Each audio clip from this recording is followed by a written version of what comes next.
বর্তমানে আমি যে ব্রিজটিতে দাঁড়িয়ে ভিডিওটি করছি সেটি হচ্ছে আপনারা হয়তো অনেকেই চিনবেন। এটা হচ্ছে কাছদাহ ব্রিজ, যেটা মেইনলি পীরগঞ্জ উপজেলার রংপুর জেলার মধ্যে অবস্থিত, কিন্তু এটা হচ্ছে আমাদের দিনাজপুর জেলার একদম শেষ প্রান্তে অবস্থিত।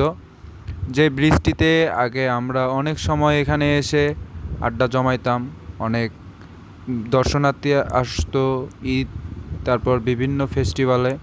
তো মেইনলি এই ব্রিজটিতে এখন সেরকম করে কোনো লোকজন যাতায়াত করে না। তারপরেও আমরা দেখতে পাই যে সন্ধ্যার পরে কেউ এখানে কাজকর্ম শেষে এসে আড্ডা জমায়। যাই হোক, বর্তমানে আমি যেই নদীটিতে থেকে আপনাদেরকে দেখাচ্ছি এটা হচ্ছে করতোয়া নদী বা যমুনেশ্বরী নদীও বলা যায়।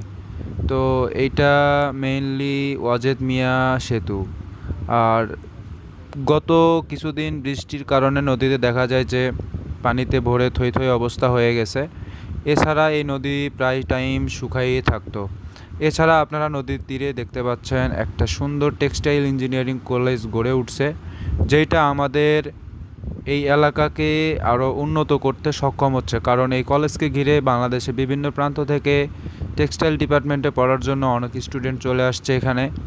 তো তাদেরকে ঘিরে এখানে দেখা যায় যে শপিং মল, তারপরে হচ্ছে অবকাঠামো উন্নয়ন হচ্ছে আর কি।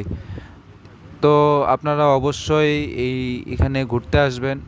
যদিও আমাদের এখানে উত্তরবঙ্গে নদী নালা খুবই কম, দেখা যায় যে খরার পরিমাণ বেশি থাকে। তো ছোট একটা নদী, আলহামদুলিল্লাহ অনেক ভালো লাগে। আসসালামু আলাইকুম।